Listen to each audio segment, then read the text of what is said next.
Welcome, everyone. I am Judith Viggers Nordine. I'm the immediate past president of the Arts Club of Washington, and it is my distinct pleasure and honor to present tonight to you Edward Langille's, I did it wrong, Langille's, did I do that right? That's all right. Sorry.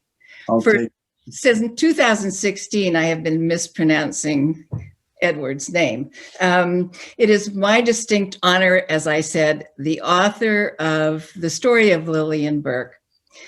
Edward is professor of French language and literature at St. Francis Xavier University in Antigonish, Canada. Did I say that right? Antigonish? Antigonish. Antigonish, Canada. An editor, translator, and literary historian, he specializes in the works of Voltaire. And the French government has awarded Edward Langille the rank of Chevalier, which comes from the Palm Academic. That part is over, folks. Now you're going to have somebody that's really worth listening to. I am so glad that you're all here. And I just loved this book. And I think you will too, particularly after you hear what the author has to say, who extensively did research that is remarkably laudable in this day and age. And we are so happy to have you tonight. I think all yours. Thank you very much. I'm greatly honored to be here. It's a wonderful pleasure to return to Washington virtually. This is Victoria Day in Canada, and I swear we must be the last country in the world that celebrates the birthday of Queen Victoria, but it's a much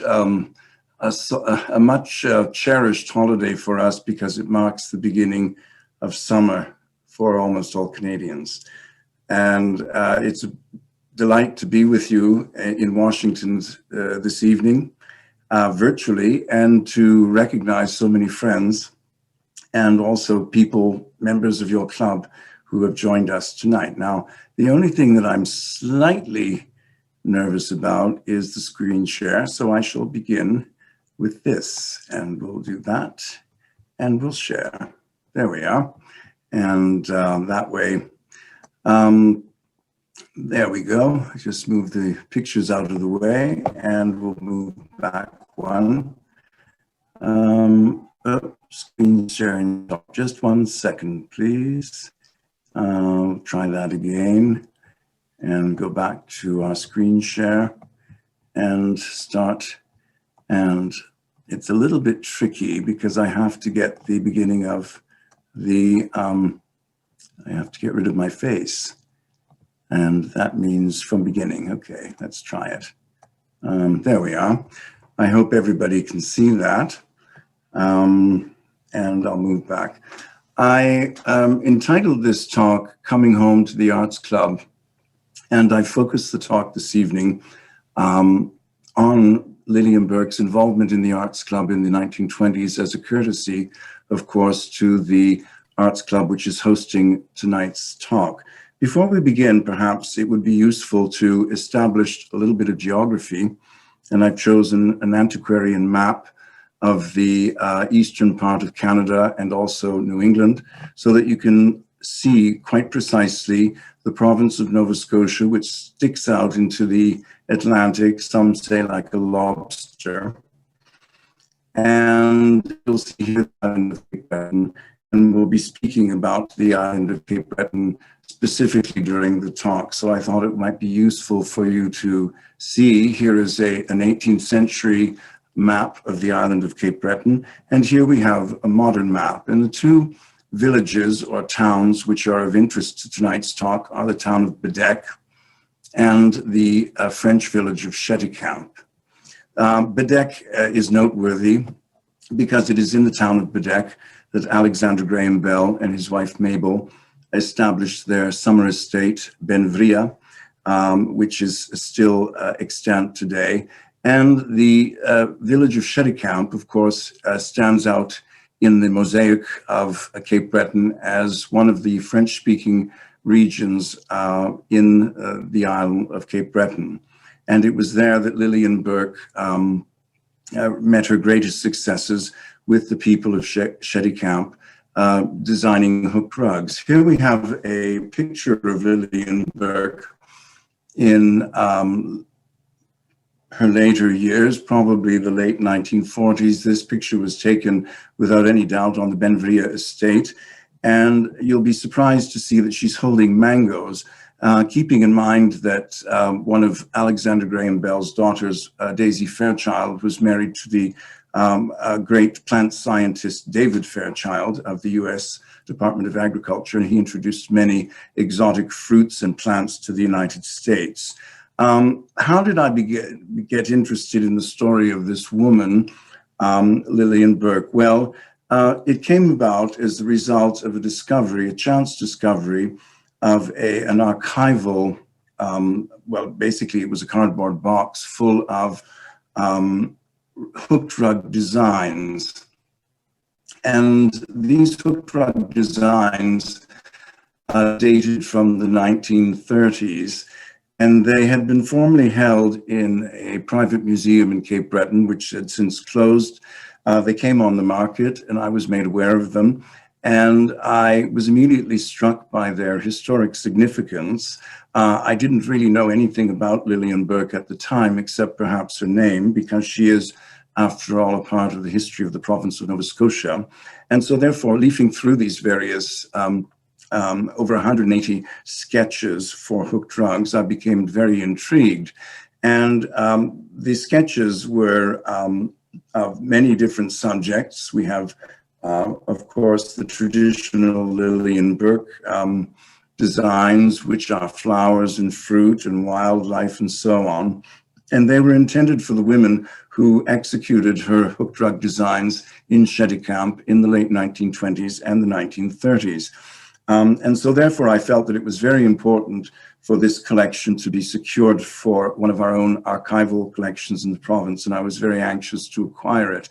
But in the act of acquisition, I became interested in Lillian Burke herself, and I realized that almost nothing was known of Lillian with any certainty. Certainly one didn't know where she was born, what her educational background was. One couldn't point to a single fact about Lillian with any certainty. And although some historians had written about Lillian, they had never done any primary research. And so I began my research, first of all, by describing the wonderful collection of drawings and sketches which I had discovered. We've seen a few just now. Here's a very interesting one. Inspired by native North American art, and it's buffalo. But what we find here is that in a magazine article dating from 1933, the very same design is displayed at Montreal at the Canadian Handicraft Guild.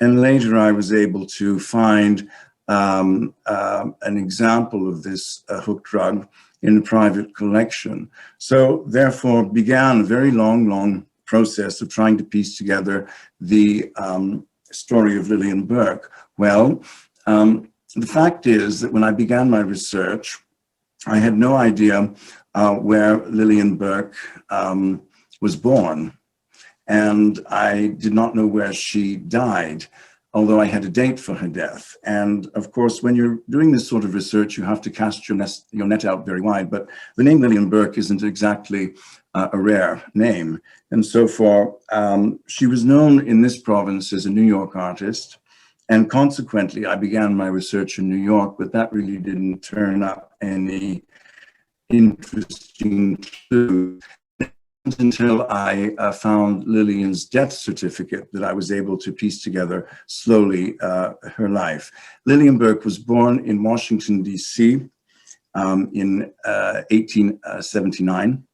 This is a wonderful map, bird's eye view of Washington, D.C. The family home was in the northeast corner near what is called Stanton Park.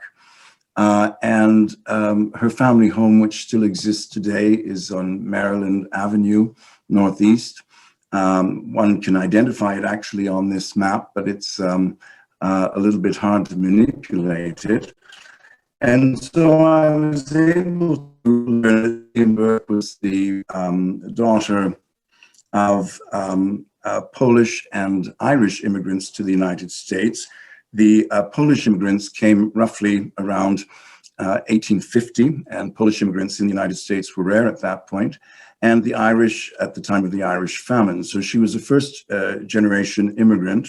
She was born in the eldest in a fairly large house and an extended family. Her mother was called Mary Wasny, which is a Polish name, or Wajny, and her father was Michael Burke. And so slowly through dogged research, I was able to piece together the story of the family. And it was an interesting story from many points of view because it was an immigrant story. And it was a story of people who arrived with very, very little and who had to live by their wits. And one of the things that I was able to discover, for example, was that Mary Wasny began work at the age of 16 years in the printing office of the US federal government. And this was located quite near the family home in Maryland Avenue. And she worked there until 1917, which was over 50 years. And she undoubtedly had an extremely hard life. So I was able to imagine that Lillian Burke herself had a difficult childhood, all the more difficult because her own father died when she was only 6 years of age, and two of her siblings died before she was the age of 10. She was the eldest of 5 children, of whom 3 survived. And so her mother was a single woman working, and she herself was the eldest child in a family that was decidedly working class, and we might say that she was born on the wrong side of the tracks. However, and here we have a picture of the original family, which I was extremely pleased to find. This is Lillian Burke's uncle, Joseph Wasny. And believe it or not, I found this picture on Ancestry.com, which is a great source if you're doing this sort of research. Lillian Burke was a gifted child. She attended school in Stanton Park and then was admitted to the brand new Eastern High School in Washington. And I show this picture, which is from 1899, a year after Lillian Burke graduated, because it features these classes in art. And Eastern High School was promoted as a showcase of American education and new ideas in American education. And it was the very first time that working class children were given the opportunity to study art in a publicly funded school. Up until that time, that had not been the case. Lillian Burke completed her studies in 1898, and she was admitted as a scholarship student to the Washington Normal School held in the Franklin Building, and more on the Franklin Building perhaps when we finish this talk, because when I visited Washington, the building was closed. It's a glorious building. It also housed the DC Department of Education. And she was there for 2 years. She completed a 2-year course as a teacher. One of the things I say in the book, which I believe to be true, is that the late Victorian era paved the way for women's emancipation. And this is a very curious subject, perhaps, to bring up. But up until, shall we say, the time of the American Civil War or the Crimean War, depending on what your perspective is, there were no professions open to women of the middle classes or the working classes, the laborious classes, if you like. And at that time, 2 professions became open two working class girls. One, of course, was the nursing profession, and the other was the teaching profession. And so therefore, Lillian Burke was one of the young ladies of her generation who was able to take advantage of a public education, and she was a scholarship student, and she became, of course, a school teacher. Here we have our very first picture of Lillian Burke, which I shall focus in on. There's a marvelous collection of photographs by a remarkable American photographer by the name of Frances Benjamin Johnston. And she was a very close friend of the man who invented the Kodak camera. And she was an early photographer. She studied in Paris, and she studied also at the Washington Students' Art League. And in 1899, she was commissioned by the District of Columbia to undertake a photographic survey of all of the schools in Washington for whites and African Americans. And her photographs were actually featured at the 1900 Paris exhibition and later edited. And in this photograph, we have an art class at the Franklin, at the normal school. And here we have Lillian Burke sitting holding in one hand a flower and drawing the flower with her other hand. I presume it's with her right hand, but I'm not absolutely certain. In any event, Lillian was a successful teacher. She began teaching in 1900, but during the time, the period from 1900 until 1913, she also continued her education. She was a student at the Washington Students' Art League, at the Corcoran Museum, and also she was a credible musician. And so I took a look at this period from 1900 till 1913, when she was working as a school teacher in the District of Columbia. And here we have the Corcoran Museum, now closed, unfortunately. Another interesting activity was the Washington Grove Chachawa, which was in Maryland. And here we have evidence that Lillian Burke had a more than credible career as a musician. She was a pianist of some note and also a vocalist. And another extremely surprising finding was that in 1913, Lillian Burke was hired to teach at the very newly founded Catholic University of America.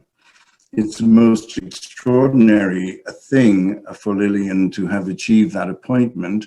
She was hired during a summer class to teach classes to nuns and lay women who were in need of certification, and she taught art and music at the Catholic University of America in 1913, keeping in mind that this was a time when women were not publicly acknowledged for their degrees, and which was not the case in Canada, by the way, because at St. Francis Xavier University, women did achieve their BA degree, but in the United States, they were not publicly conferred, which is a fine distinction and an interesting one. At this time, Lillian Burke entered into the family of Gilbert and Elsie Grosvenor. And ostensibly, Lillian was hired by the Grosvenors to teach their children art. The Grosvenors had a very large family, I think 6 children in 1913, 7 children by the end of that decade. And Elsie was a very committed social reformer. Gilbert was naturally very busy at the office of the National Geographic Society. And Lillian was hired, I don't know how she managed to squeeze all these things in, but she was hired to tutor the children in art. It's a very interesting juncture in history, because at the very same moment, another great personality entered the lives of the Alexander Graham Bell family. And that person was Maria Montessori. And Maria Montessori attracted the attention of both Alexander and Mabel Bell around 1912. I believe that the first The first Montessori school in the United States was founded in Tarrytown, New York, about 1912. And their daughter, Daisy, or Marian Fairchild, was also extremely interested in the Montessori method. And it wasn't long before Alexander Graham Bell and his wife established the first Montessori school in Canada on their Cape Breton estate. And here's a picture of Benvria. Took me a long time to get my mouth around that one, but it's the Gaelic word meaning beautiful mountain. The estate remains today. And this is Benvria Hall, which they had built in the 1890s. It was Alexander Graham Bell's retreat, and where he spent his final years, and where he achieved some of his greatest scientific successes. And so therefore, Benvria Hall and the Benvria Estate on Cape Breton Island was a family retreat. And here we have a picture of the very first Montessori classroom, which was basically an outbuilding on the estate, which was whitewashed. And the first children were the grandchildren of Alexander Graham Bell and his wife, Mabel. And both Bell and his wife maintained a very intense interest in education during their whole lives. Perhaps that was the real focus of Alexander Graham Bell's great genius. In any event, it wasn't long before Lillian Burke was invited, I'll go back to that, was invited to accompany the Grosvenors to Cape Breton. And during that time, it was a bit of a busman's holiday. She spent her summer on the estate teaching the children, and she taught them many things, art, but also French, so we gather, and also music. And she became a great favorite of the children and the grandchildren of Alexander Graham Bell, the two daughters and their children. One of the things which is very interesting, and it would be interesting to expand this idea a little bit more, is that Lillian became increasingly preoccupied with the social concerns as expressed by someone like Elsie Grosvenor. Elsie Grosvenor was a suffragist. Elsie Grosvenor campaigned for clean milk, and she campaigned for sanitary schools and so on and so forth. And we find Lillian on the 15th of January, 1917, making a public address at the Washington 20th Century Club, which did admit women, on the need of welfare work in the public schools of Washington. And I see this as a sign in Lillian's development in terms of her social thinking and the alignment of her thinking, of course, with the very liberal ideas of the Alexander Graham Bell family. And here we have the All Souls Unitarian Church, where she gave that address in 1917. Well, we know that in 1917, the United States entered the First World War, and Lillian Burke was preoccupied with family concerns. Her own mother was dying of pancreatic cancer. She was the eldest of the children surviving, and she was probably the only one working at that time. But in 1918, she, after her mother's death, she made a decision which, of course, changed the course of her life. And she decided to enlist as a reconstruction aide. And reconstruction aides were civilian employees of the Office of the Surgeon General of the United States. And they were trained to alleviate the human suffering wrought by the war, meaning that they worked with soldiers who were injured or shell-shocked, had suffered unspeakable miseries in Europe or elsewhere, and they taught handicrafts to these soldiers. And here we have, it's a very wonderful document to have discovered in the archives in Missouri, St. Louis, Missouri, because we have, of course, Lillian Burke's signature and her defense of the oath of the United States of America. And she set off, the reconstruction aides were not military personnel per se. They were civilian employees, but they were expected to maintain military standards of discipline. They had a uniform, which you can see here, and they marched on parade and that sort of thing. And here we have some photographs of what the reconstruction aides did in the hospitals, the military hospitals, teaching the men knitting and macrame and various other things. The idea, the thinking behind it, of course, was to keep their minds off their tremendous sufferings. Here we have some weaving, and there we have basket weaving, and the reconstruction aides were actually known as the Bluebells because of their indoor uniform, which was not the same as their puritanical outdoor one. In any event, Lillian Burke sailed first to England in 1918. She relinquished her position with the Board of Education on the understanding that she could resume classroom teaching when she returned. She sailed, of course, to England first and then went to France. And had a peripatetic existence in France before she ended up in Koblenz, Germany. And in Koblenz, Germany, she achieved the rank of head reconstruction aide, and she stayed there until, I think, a couple of years after the war, until 1923. Here we have a very touching document from the Grosvenors for her return on the transport ship Cambrai.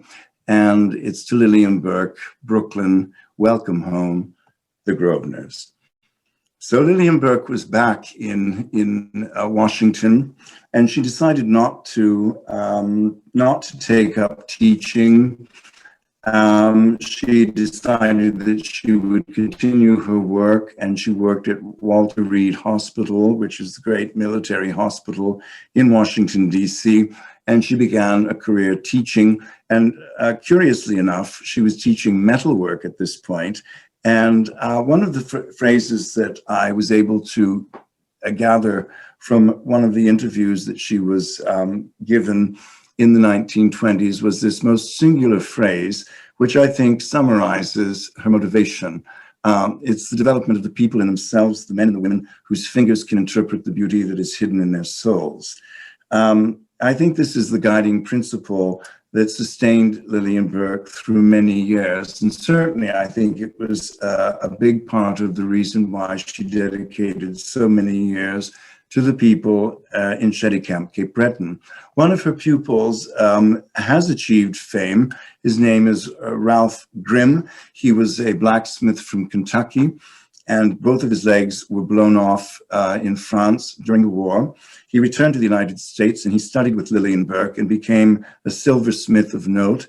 And here we have, if you're out there in the junk shops of Washington, D.C., and you see anything signed Ralph Grimm, Walter Reed Hospital, you'll know that it's a collectible item. He's achieved actually posthumous fame for his creations, most of which were hammered copper and hammered silver. One of the things now that I think will be of interest to tonight's audience is that Lillian Burke had joined in 1917 the Arts Club in November of 1917. But of course, naturally, when she was away in Europe, she let her membership slide, but she rejoined in January of 1924, and she immediately became a presence to reckon with at the Arts Club. She involved herself in theatrical events. She chaired the Industrial Arts Committee, and she certainly at this point grew as a woman and grew as an artist, because not only did she give up her teaching job, she eventually gave up her job as an occupational therapist at Walter Reed Hospital. And she began living in an outbuilding on the property, which was formerly the townhouse of the family of Alexander Graham Bell. And she opened an artist studio there. And she began her own career as an artist in Washington. One of the things that she was deeply involved in, and this would be an excellent subject for a student to research, the famous Bal Bohème, which was held every late winter by the Arts Club. It was begun, I believe, in 1917 as the Bal Grotesque, and it was held on Halloween night. But afterwards, it was known as the Bal Bohème. It was the great social event of the year. And Lillian Burke, here we have Lillian, of course, on the right, beside some of her props and designs for the great social event, the Bal Bohème. It was nice to find that photograph in the newspaper. There aren't that many photographs of Lillian Burke. And here we have another one, Lanterns for the Art Ball. This was held in 1927, if I'm not mistaken, just a little bit iffy on the dates there. During this time, we begin to understand that Lillian is now spending more time on Cape Breton Island and has begun interesting herself in hooked rugs. And it's an interesting point in her life because she's also attending classes. And here we have the Freer Art Gallery, which is the Oriental Art Gallery close to the Smithsonian Institute. And we know that she researched set designs for a play that was written by one of the Arts Club members by the name of Gideon Lyon. And that play was called The Pastime of Eternity. And it was a metric play based on Omar Khayyam's Rubaiyat. And it was performed at the Warders Park Theatre on the 1st and 2nd of May, 1928. We know that Lillian not only researched the sets and designs in that museum, but she also worked with a woman who achieved fame with the Province House Players. Her name is Dorothy Trout, and she was an established set designer for the groundbreaking plays of Eugene O'Neill, which of course had been featured in Provincetown. So what one gets during this whole period is a sense that Lillian is growing. She's freed herself from salaried employment. She's living from her earnings as an artist, and she's very, very involved in the Arts Club of Washington. And so the Arts Club of Washington has given her as it were, a theater where she can act out her role as an independent artist. Of course, naturally, she was supported up to a point by the Bell sisters. One of the outcomes, I don't know if I can actually see this because of the way just a second here. There we go, back up to it. One of the benefits, of course, of being a member of the Arts Club is that she was in contact with journalists. And there were several women journalists, Ada Rainey and Mildred Brown, who were working in Washington at the time. And this was the very, very first mention that I had in my research of the Cape Breton hooked rug. And I'm afraid I can't read the first line, but I'll just skip to the second line. The design is taken from an old Spanish rug and adapted to the present rug. There are several other pieces of hooked work that are interesting. Miss Burke spends her summers on Cape Breton Island, where she has a studio on the Graham Bell estate. She is now so busy teaching the women how to make the rugs in a better manner that she has no time for her own work. The people here are mostly French, sometimes not even understanding English. The little fishing villages are foreign in aspect. The women are greatly interested in making hooked rugs. And that's 1928. Now, just a parentheses, if you will, on Cape Breton home industries and what I call the revival. Mabel Bell was like many women of her class and background, meaning that she was very interested in good works of one sort or another. And throughout the English-speaking world, we see instances of this, women of great means and great wealth who take an interest in cottage arts or cottage industry. And another extraordinary example, of course, is the First Lady Eleanor Roosevelt, who's founded the Valkill cottage industries on the family estate in Hyde Park, New York. But there are others that one can cite as well, including the Grenfell Mission in Newfoundland.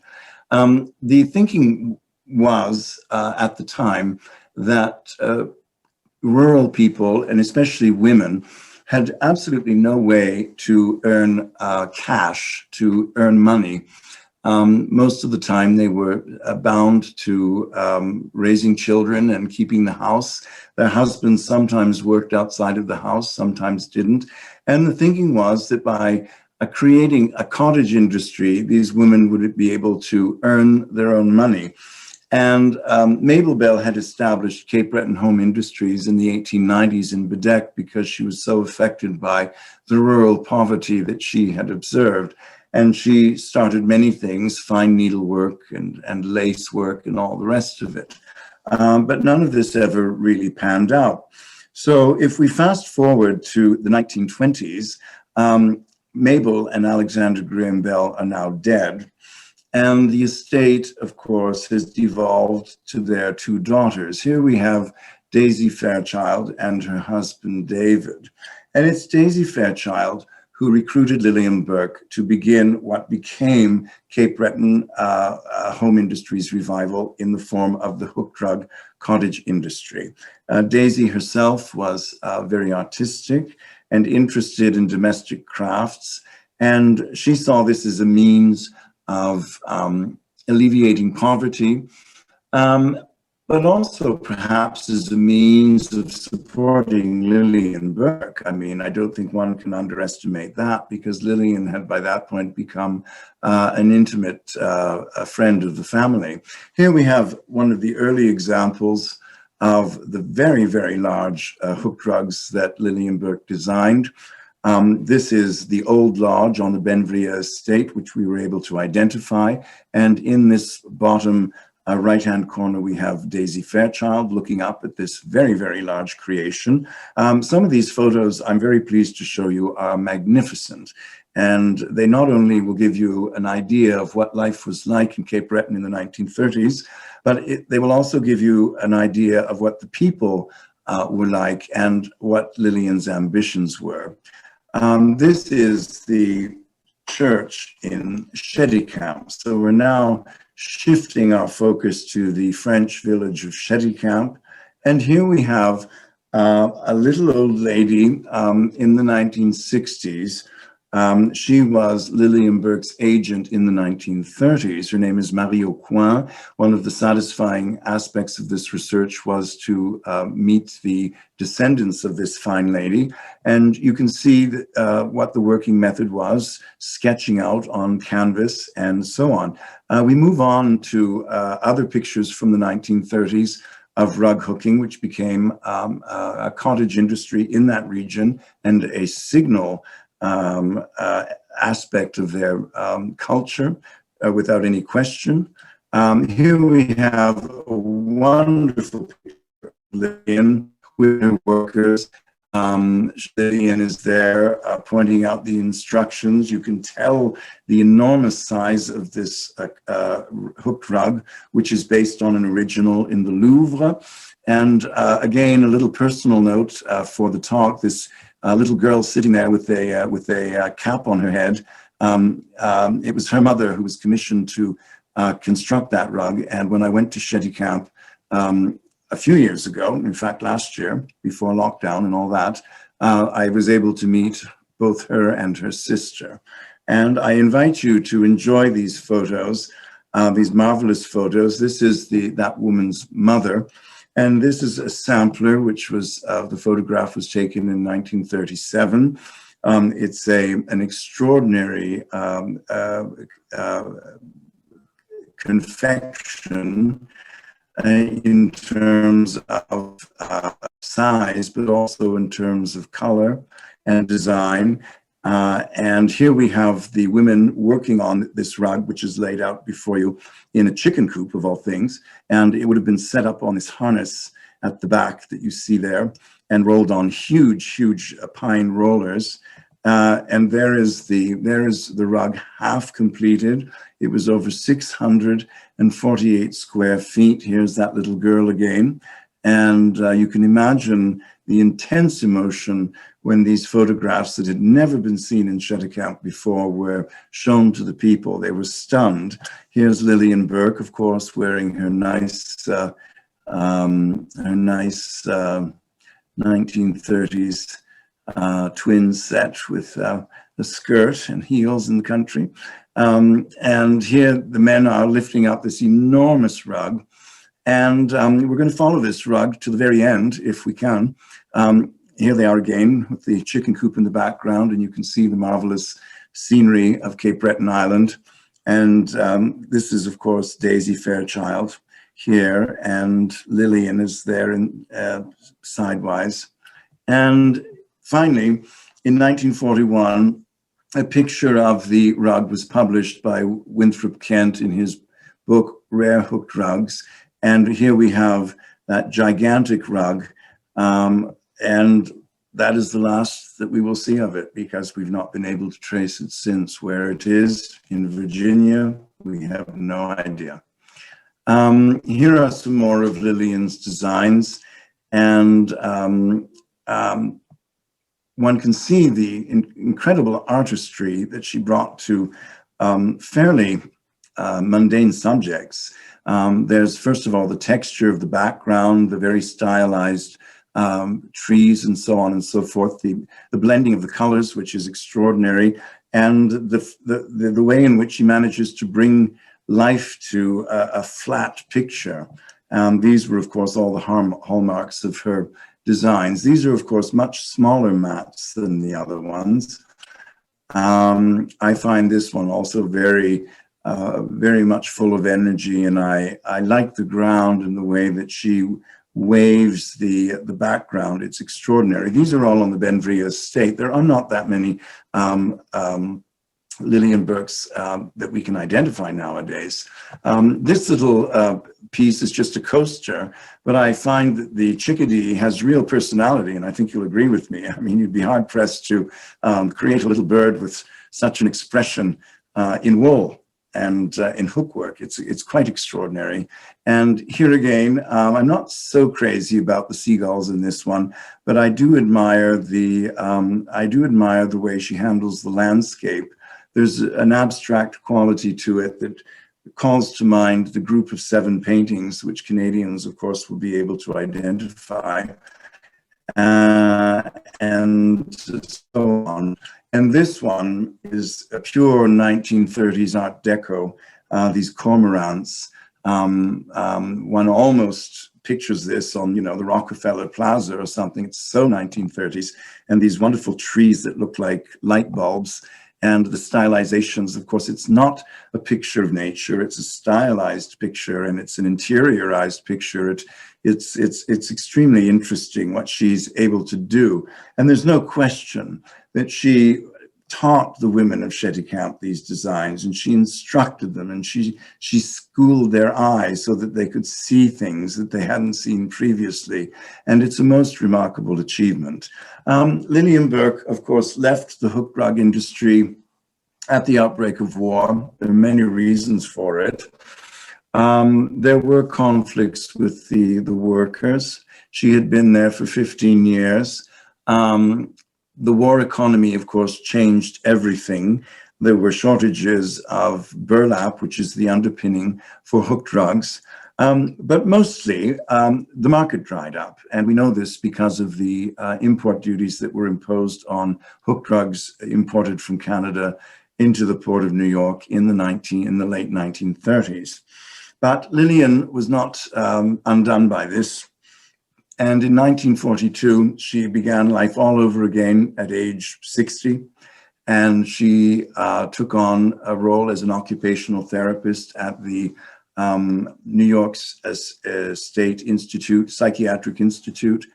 And before the end of the war, she was back working with servicemen and contributing to the war effort. And she rose to the rank of assistant head of occupational therapy in New York City.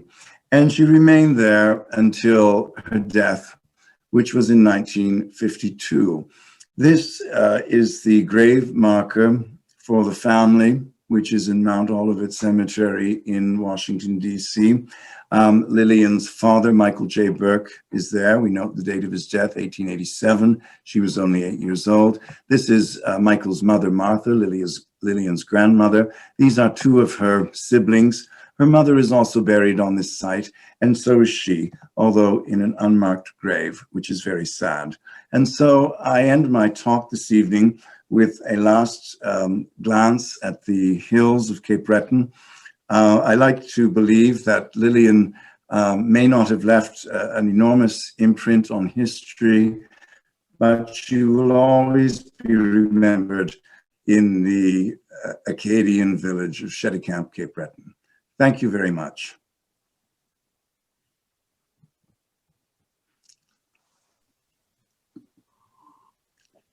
Wonderful. Thank you so very much, Edward. Before we start the questions, can you all hear me? Or Sasha, am I on? Yes, you're on. We can hear you. Okay. Before we start the questions, I would like to just mention, for those of you who are not familiar with the Arts Club of Washington, the Arts Club started in 1916, shortly before Lillian joined the first time. In 2016, Edward came to Washington, knocked on the door, and asked if he could go through our archives, which unfortunately over many years had not had a lot of attention. We now have an absolutely fantastic historian/archivist who is spending a great deal of time putting everything in order, including a complete database of all memberships since 1916.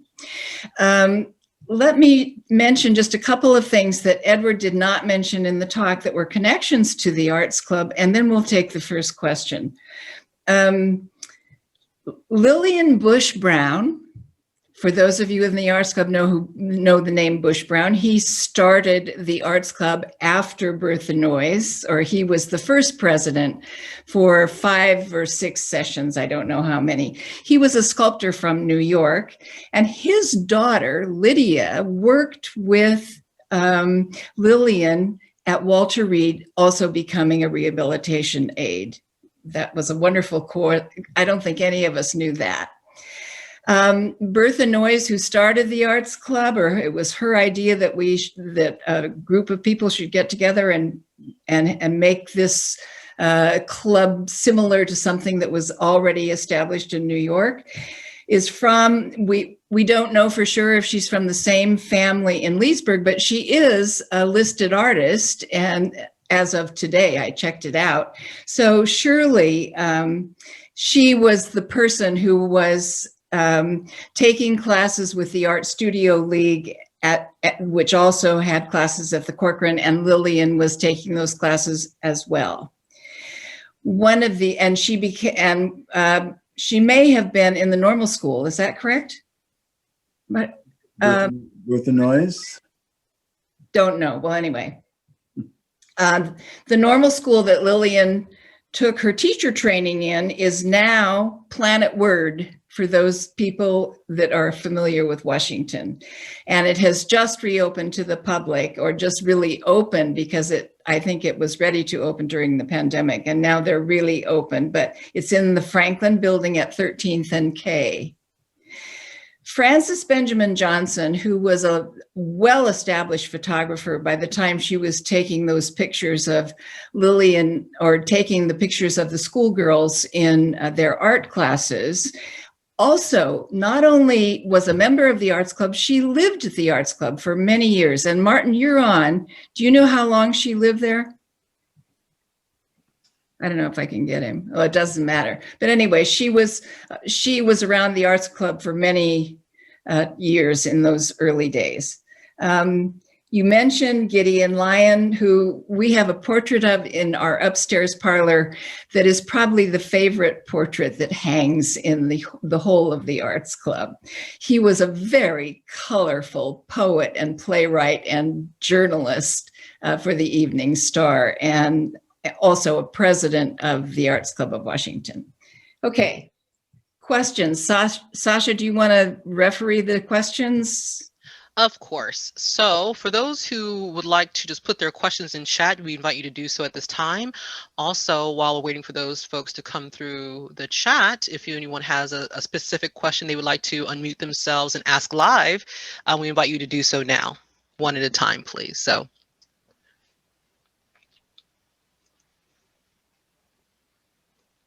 No questions? I have a question, Edward. That's Martin. There you go. Could you tell us a little bit about her studio in the former, I guess it was the Bell Townhouse on DuPont, off of DuPont Circle? It sounds from your book that she was a great mentor to other female artists, particularly in the arts and crafts tradition. Well, that was a very interesting thing to discover, because none of the descendants of the Graham Bells knew anything about it. But the townhouse was in Connecticut Avenue. And at one point, the townhouse was sold and pulled down, but there was a very substantial outbuilding. And the outbuilding was Alexander Graham Bell's studio, his study, as it were. But it must have been a very substantial outbuilding, because there was also a swimming pool in it at one point. And I know that in the 1920s, before Lillian Burke, because the Bells actually withdrew from Washington probably from about 1910. I wouldn't like to pin that down, but they spent more and more time in Cape Breton and less time at their townhouse. And so at one point, this outbuilding, which was substantial, was a theater. And it was the theater of the Ram's Head Company. That's the name that sticks in my mind. And so when Lillian Burke, of course, returned from overseas work, and when she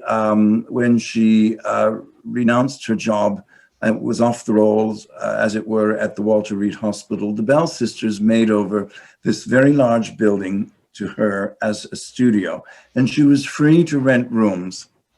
And she did that, so she was a bit of a landlady, and it was a kind of female artist colony.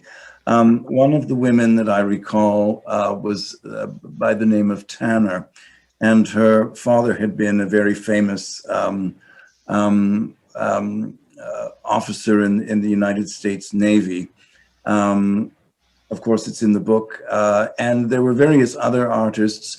And many of these women would go in the summertime to Cape Cod, to Provincetown, or coastal places in New England, and they would work in coffee shops and that sort of thing, and then come back for studio work in Washington during the winter. And it sounded in many ways like jolly times.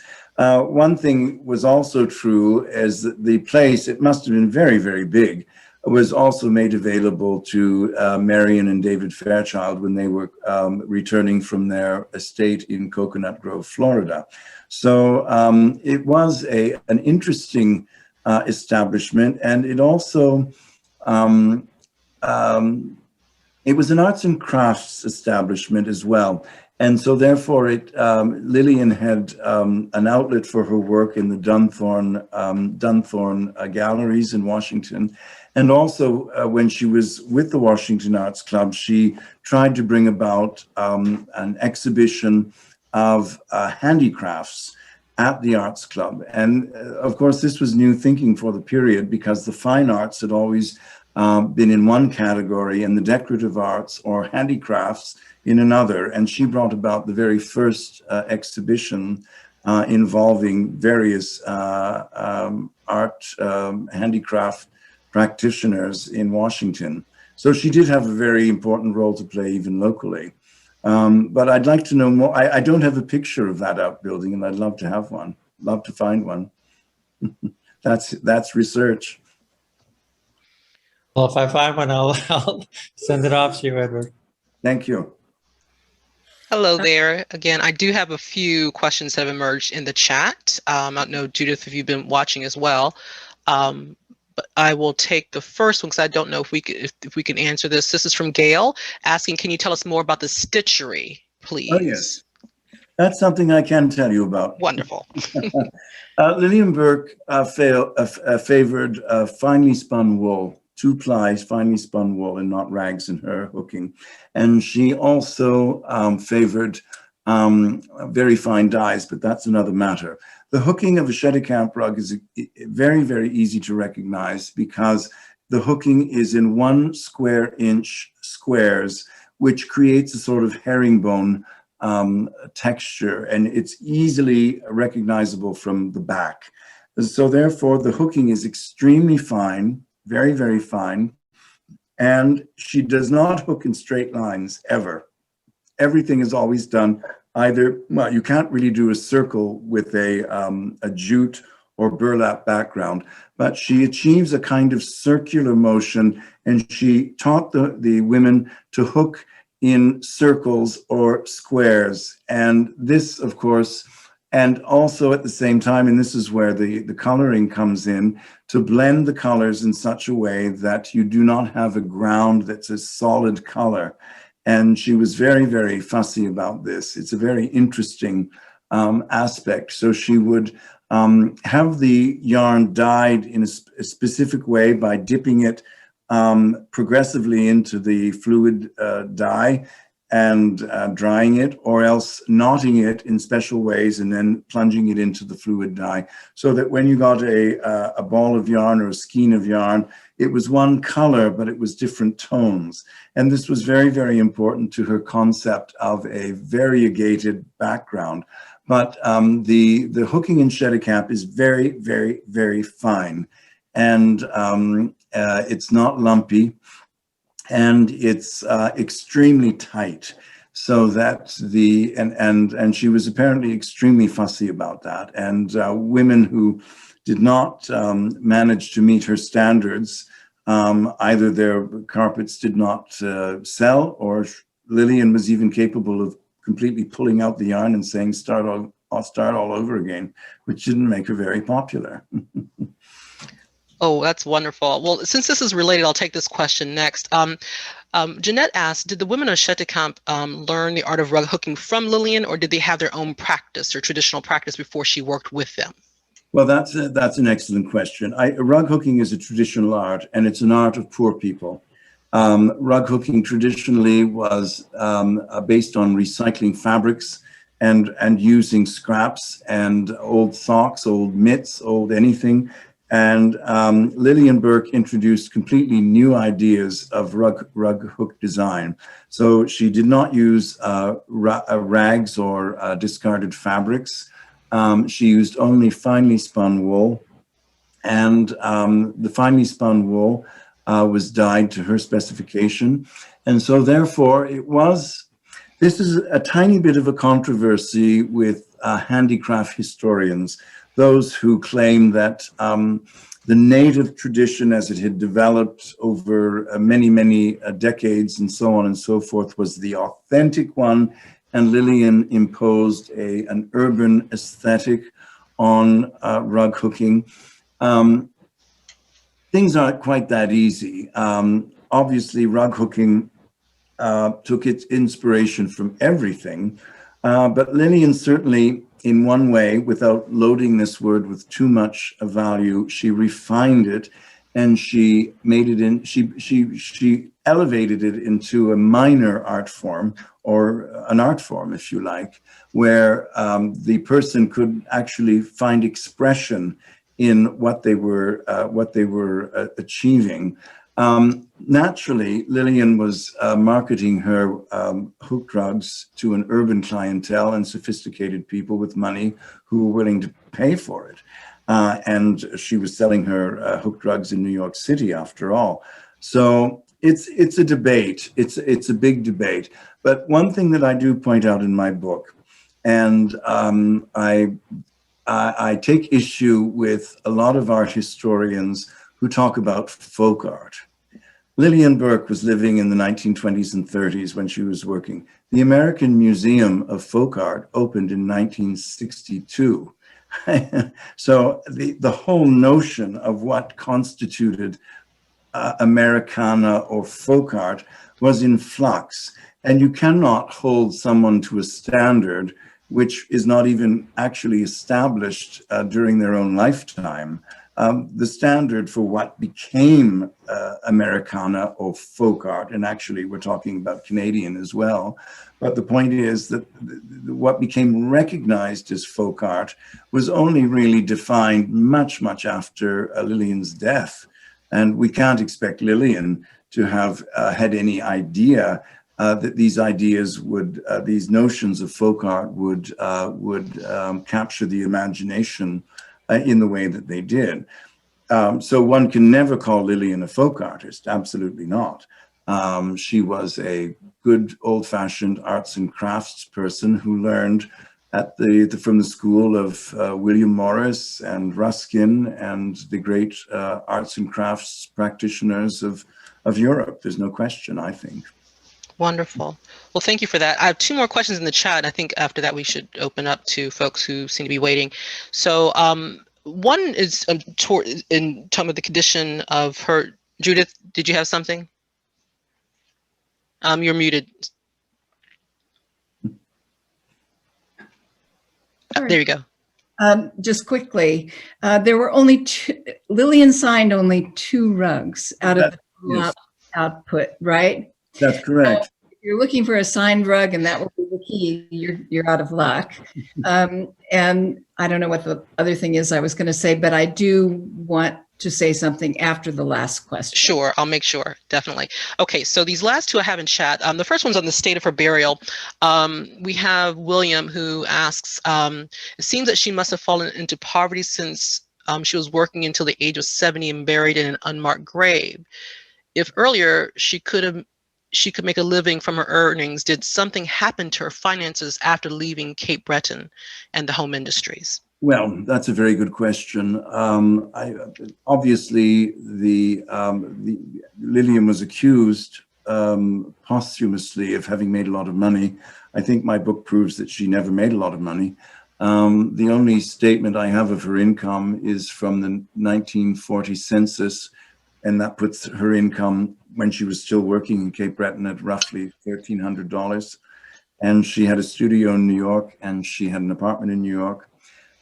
She obviously took work at the New York Psychiatric Institute because she needed a job. There were no pensions in those days, and there was no safety net, as it were. And so therefore she did die a poor woman, there's no question. And her estate was probably inconsequential. What belongings she had were dispersed. She had a sister who was living and liquidated very quickly. I'm sure in the very end, like so many elderly people, she for her last few months was probably a burden to her family. She died in a nursing home in Leesburg, Virginia, in April 13th, 1952. It wasn't a great end. And one of the things which is a little bit sad is that I noted actually was that none of her friends from Benvria, the Bells, all of those people, none of those people were able to attend her funeral. And it was a family affair, and she's buried in an unmarked grave. If I win the lottery, I think I'll put a little monument up to her. It wouldn't be a bad thing to do. No, it wouldn't. The last question I have in chat then, really about her production during her time. How many rugs did they produce, and how big was the operation? That's a very good question. And it's a question which has eluded me for the simple fact that the absolute records, wouldn't it be wonderful to not only find the rug designs, but find the account books? Mm-hmm. And this is a little word of a caution to all people who run small businesses. These things are historical documents, and future generations will look back and gain valuable insight from those types of documents.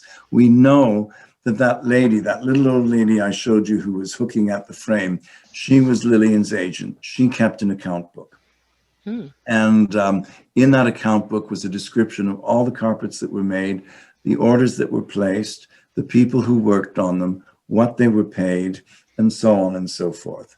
And that account book is nowhere to be found. I've tried my best to find it, and unfortunately, people of a certain generation thought it was good to get rid of stuff like that because, you know, the government might come after you for taxes or something. And in the case of Lillian Burke, it's a great loss. We know that Lillian had enormous commissions over a long period in New York City. And we know that she worked for the top designing firms in New York City. The Macmillan Company and Thedlow were two, and they were incidentally all run by women, which is also very interesting. And she outfitted many high-end residences in Manhattan and on Long Island, and we know that. The reason that we know that is that some of these rugs were written up in the contemporary press, which is very interesting. So people would have a room described and mention the fact that the hook rugs were from Nova Scotia and they were designed by Lillian Burke. And so that's there is more to be written on this story, but one is hemmed in by the limitations of what you can actually find out at this distance. It becomes very difficult, and that's sad. Well, thank you for that, sir. Okay, so that was the last question I had in the chat. Was there anyone who wanted to unmute themselves and ask a question live of Edward? We'll take one more if anyone has a question. Well, if all of your curiosity has been satisfied, I'll turn it back over to Judith, who has some remarks to make. Oh, and you have to unmute yourself, dear. There you go. Sorry. If there are no pressing questions, you should all check the chat room because it has the information on where to get the book. It's an Amazon, you can order it from Amazon. Edward may prefer that we go straight to his publisher, but it takes a while for it to come, about 2 weeks. I ordered a second book that they go to independent book dealers to get their supply. So if the Amazon one is good enough for you, then Edward, then we'll just stick with that, right? I think you have to mention that it's amazon.ca. That's the only thing. Yes, I'll look for the Canadian version. One moment, please, while I do that. But I just put the Amazon.com one in, but I can do Amazon.ca.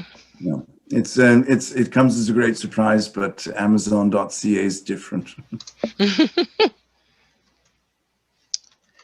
Bear with me here. There we go. I found the perfect. I got that one. Let me put that link into our chat right now for our Canadian brothers and sisters. There you go.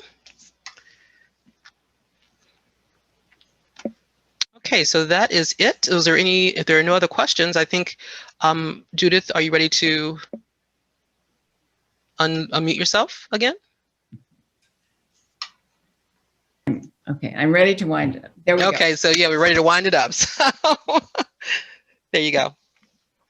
We are very, very grateful to you, Edward, for your generosity. And I loved this. And I think that we would be ready for more if you're so willing. And just remember that the offer to do a book signing is still good. And we'll even throw in a guest room. So how can you resist? Anytime you're ready, let the Arts Club know. Let me know, and I'll make sure that everybody needs to know. We'll do so. Thank you so very much for a very, very pleasant evening. Thank you very much. Thank you all. Thank you, Sasha. Thank you so much. Thank you, Sasha. You're welcome. So this is the part we like to tell everybody to come off, to turn their cameras back on as they wave goodbye and say thank you so very much for joining us this evening. And yeah. So there we go. See everybody's faces. There we have it. So thank you. And as I like to say, it's a wrap. So you have my permission to leave the room at your leisure. But thank you so much for coming and joining us this evening.